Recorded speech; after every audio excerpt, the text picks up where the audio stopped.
Le nouveau poisson. Ce que vous allez lire m'a hanté pendant des années et je n'arrive toujours pas à dire si c'était humain ou quelque chose d'autre. Je me suis réveillé en sursaut il y a environ 1 heure, confus et désorienté, le cœur battant, les draps trempés de sueur. Une horreur, sourde et menaçante, semblait être dans la roulotte avec moi, se rapprochant pendant que je dormais, prête à frapper. La certitude de cette présence m'a laissé le goût métallique de la peur dans la bouche. J'ai attrapé la batte de baseball qui traîne sous mon lit et j'ai avancé à pas de loup dans l'obscurité étroite de la roulotte, tendant l'oreille, tentant d'entendre au-delà du hurlement du vent dehors. Et du martèlement de mon propre cœur. Évidemment, il n'y avait rien d'autre que mon poisson rouge et moi, l'homme en sueur en culotte. Le vent m'avait réveillé, ça arrive souvent en fin d'automne et au début de l'hiver. Il traverse les arbres squelettiques autour du parc à roulotte et fond sur notre petit rassemblement d'abris fragiles en grondant. Il gémit, hurle et frappe nos parois avec des poches de feuilles mortes et de poussière gelée. Après m'être assuré que je n'allais pas servir de repas à quelque chose d'indicible, je me suis rencouché sur ma couche grinçante et usée et j'ai essayé de me rendormir en vain. Mon esprit a dérivé vers une nuit passée en prison, la nuit du confinement, je pensais à Mikey, à Big Rob et aux autres, tous blottis dans une cellule, les lumières éteintes et le vent glacé cognant contre les murs. Au bout d'un moment j'ai renoncé à dormir, je me suis installé devant l'ordinateur et j'ai commencé à taper. Je ne suis pas un conteur comme Mikey ou Hutch, mais je vais faire de mon mieux.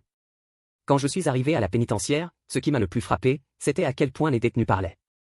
En prison de comté, on parle moins, quand on est là que pour quelques mois on ne cherche pas forcément à nouer de vrais liens. Mais à la peine, c'est tout l'inverse, bruyant, malodorant, vivant. Je me rappelle très clairement le moment où notre petit groupe de nouvelles arrivées a été relâché du fish tank et conduit dans un module qui abritait 200 détenus. Le vacarme m'a submergé. Les insultes et les sifflets habituels, oui, mais surtout une vie pénitentiaire qui palpite et qui parle. Les détenus voient tout. Et ils parlent encore plus. Mon premier colocataire voulait me dominer. Ce n'était pas acceptable. Je l'ai frappé au visage, la bagarre a débordé dans le couloir du module. C'était un homme fort, mais je l'ai maîtrisé, avant que les agents n'interviennent j'avais fini au sol et on m'a mis au trou 3 semaines pour ce combat. À ma sortie, on m'a transféré dans un autre module. La rumeur avait couru, ce « fish » n'était pas vraiment nouveau, il savait se défendre. Personne ne m'a cherché des noises ce jour-là. J'avais été évalué et j'avais passé le test. Je n'étais pas un faible, je pouvais m'asseoir avec les autres. La peine, c'est un monde différent, avec des règles différentes, on ne comprend vraiment que lorsqu'on l'a vécu.